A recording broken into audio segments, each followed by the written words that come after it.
Hello friends, आज हम लोग जीएस पॉइंटर सामान्य विज्ञान का कंप्लीट करेंगे, जिसमें आपको जो रसायन विज्ञान, जीव विज्ञान देखने को मिलेगा। ठीक है, इम्पॉर्टेंट है। चलिए स्टार्ट कर लेते हैं। रसायन विज्ञान दिख रहा है। रसायन विज्ञान में परमाणु संरचना। परमाणु नाभिक के अवयव हैं। परमाणु नाभिक के अवयव हैं किस किसके? प्रोटॉन और न्यूट्रॉन के। ठीक है, परमाणु नाभिक के अवयव हैं प्रोटॉन और न्यूट्रॉन के। आणविक संरचना के बारे में सही कथन है। प्रोटॉन तथा न्यूट्रॉन न्यूक्लियस में होते हैं तथा इलेक्ट्रॉन न्यूक्लियस के इर्द गिर्द चक्कर लगाते हैं। इलेक्ट्रॉन न्यूक्लियस के इर्द गिर्द चक्कर लगाते हैं इस प्रकार से। इलेक्ट्रॉन, प्रोटॉन तथा न्यूट्रॉन तथा फोटॉन में से वह जो अणु एटम का भाग नहीं है।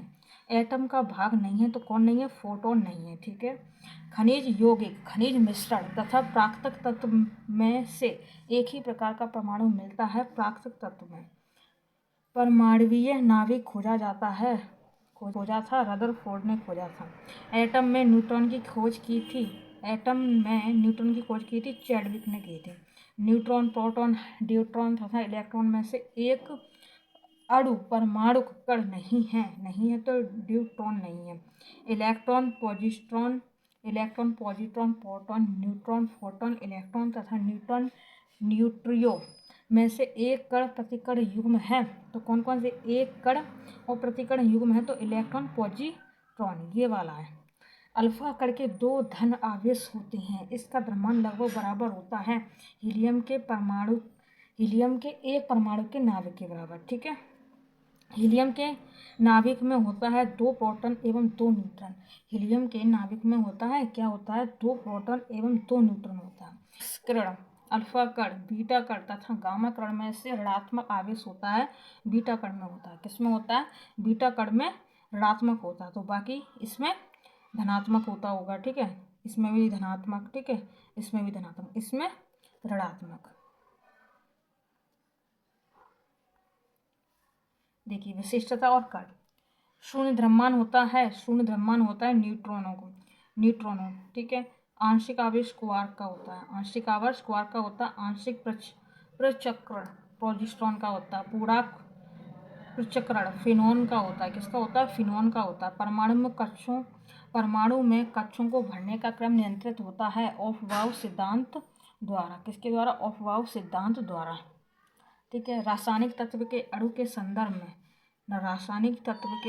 संदर्भ में चुंबकीय क्वांटम संख्या का संबंध है अविन्यास से। जिस तत्व के परमाणु में 2 प्रोटॉन, 2 न्यूट्रॉन, 2 इलेक्ट्रॉन हो, उस तत्व की द्रव्यमान संख्या कितनी होती है? 4 होती है।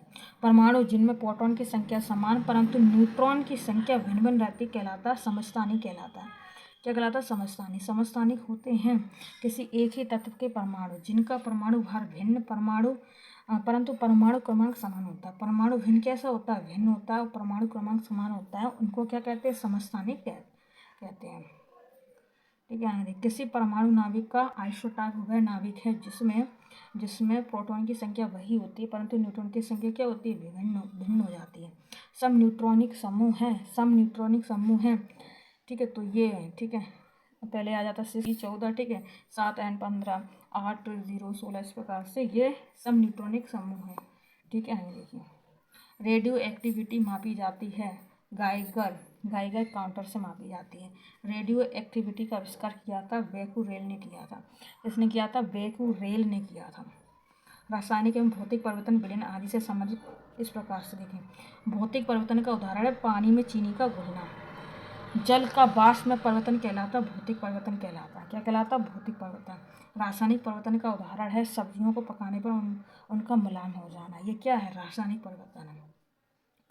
रासायनिक परिवर्तन का उदाहरण है दुग्ध आस्कंदन।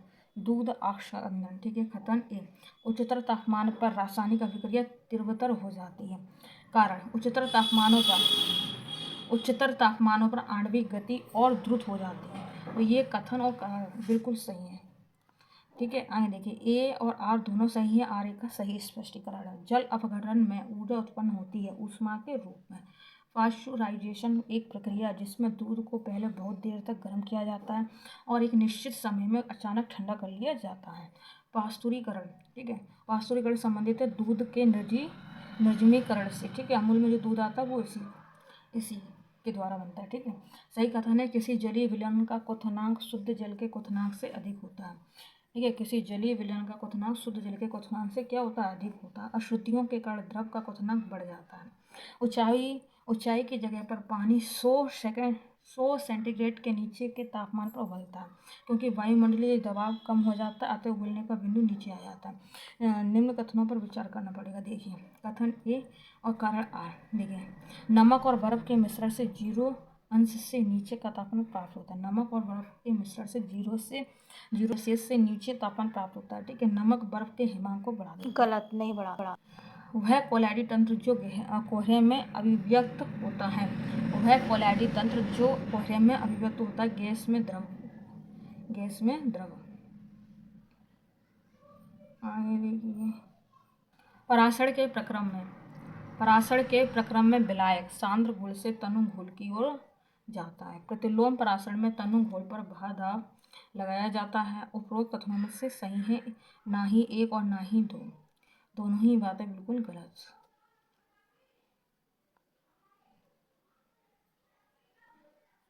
क्रोमेटोग्राफी की तकनीक का प्रयोग होता है एक मिश्रण से पदार्थ को अलग करने में। ठोस कपूर से कपूर वाष्प बनाने की प्रक्रिया को कहते हैं पातन कहते हैं। आगे देखिए, सुमेलित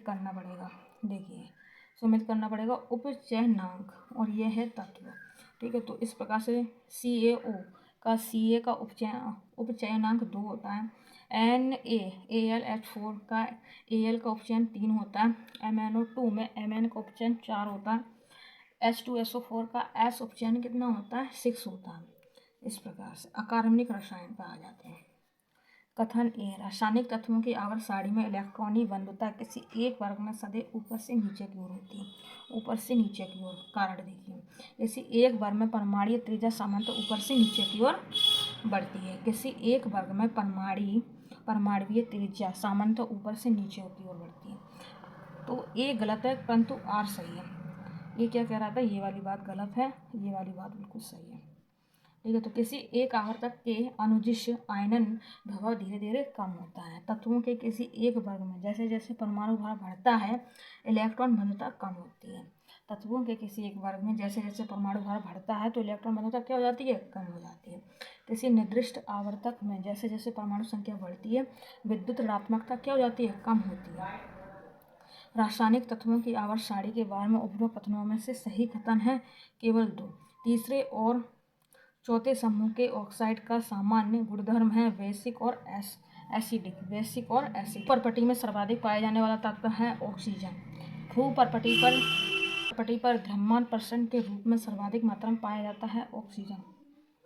ऑक्सीजन के बाद सबसे अधिक उपलब्ध मूल तत्व है सिलिकॉन। विश्व में सर्वाधिक पाया जाने वाला तत्व है हाइड्रोजन। पृथ्वी पर पाए जाते हैं 100 प्रकार के रासायनिक तत्व। रेत, हीरा, संगमरमर तथा शक्कर में से मूल तत्व है हीरा मूल तत्व है। हीरे की खनिजीय बनावट है कार्बन। धातुएं, खनिज, अयस्क, गुणधर्म और उपयोग इनके सब के बारे में देखिए। वह इलेक्ट्रॉनिक संरूपण जो धातु तत्वों के लिए होती है कितनी होती है, 2, 8, 8, 2। इस प्रकार से सोडियम, कैल्शियम, आयरन तथा पोटेशियम में से सबसे अधिक क्रियाशील धातु है कौन सी है, पोटेशियम क्रियाशील धातु सबसे ज़्यादा। लिथियम एवं ओस्मियम, एल्यूमिनियम और एल्यूमिनियम एवं पारा धातु युग्मों में क्रमशः सबसे हल्की धातु तथा सबसे भारी धातु कौन सी है, लिथियम सबसे हल्की हो गई और सबसे भारी होगी ओस्मियम। ठीक है, सर्वाधिक कठोर तत्व कौन सा है, हीरा। सोना, लोहा, प्लेटिनियम और टंगस्टन में से कठोरतम धातु कौन सी है, प्लेटिनियम। तो प्लेटिनियम को आप जान लीजिए कि प्लेटिनियम कैसी है, कठोरतम धातु है। ठीक है, तो सोना आपने देखा होगा, ठीक है, लोहा तो आपने देख ही लिया होगा, लेकिन प्लेटिनियम को कोई अंदाजा नहीं होगा। तो अब आप जान लीजिए सोना लोहा में से सबसे ज़्यादा कठोर कौन सा है, प्लेटिनम। कार्बोडम, टंगस्टन, कास्ट आयरन तथा नाइक्रोम में से वह पदार्थ जो बहुत कठोर और बहुत तन्य हो तो वो कौन सा है, नाइक्रोम है। ठीक है, कौन सा, नाइक्रोम। सबसे भारी प्राकृतिक तत्व है यूरेनियम। तांबा, यूरेनियम, एल्यूमिनियम तथा चांदी में सबसे भारी धातु कौन सी है, यूरेनियम है फ्रेंड्स। कौन सा है, यूरेनियम। मोती की रासायनिक संरचना है कैल्शियम कार्बोनेट। Calcium carbonate. मोती के मुख्य अवयव हैं एरागोनाइट और कोचियोलिन। ठीक है, माणिक्य और नीलम रासायनिक रूप से जाने जाते हैं एल्यूमिनियम ऑक्साइड के रूप में। किस नाम से जाने जाते हैं? एल्यूमिनियम ऑक्साइड के रूप में। ठीक है, कथन ए और कारण। सोडियम धातु का संचयन केरोसिन में होता है। सोडियम धातु का संचयन केरोसिन में होता है। धातु सोडियम वायु प्रभाव होने पर गल जाती है। तो यहाँ पर ये वाला पॉइंट सही है आपका, कारण आपका गलत है, कारण आपका गलत है। ठीक है, देखिए आजकल सड़क की रोशनी में पीले लैंप बहुतायत में प्रयुक्त हो रहे हैं। इन लैंपों में उपयोग करते हैं सोडियम का उपयोग करते हैं। सोडियम वाष्प लैंप प्राय सड़क प्रकाश के लिए प्रयुक्त होते हैं क्योंकि इनका प्रकाश एक बड़ी और पानी की बूंदों से गुजरने पर विभक्त नहीं होता है। प्रतिदीप्ति नली में सर्वाधिक सामान्यतः प्रयोग होने वाली वस्तु है पारा वाष्प तथा ऑर्गन है। एल्यूमिनियम, सोना, क्रोमियम जैसा हमेशा स्वतंत्र अवस्था में पाया जाता है, सोना पाया जाता है। सोने को घोला जा सकता है, अम्ल राज में घोला जा सकता है। शुद्ध सोना होता है 24 कैरेट का। शुद्ध सोना कैसे होता है? शुद्ध सोना होता है 24 कैरेट का। शुद्ध सोना 24 कैरेट का। अति मुलायम खनिज टाल्क सॉफ्ट स्टोन मुख्यतः है मैग्नीशियम सिलिकेट। ठीक है, चूना पत्थर का रासायनिक नाम है कैल्शियम कार्बोनेट। चूना पत्थर का रासायनिक नाम कौन सा है? कैल्शियम कार्बोनेट है।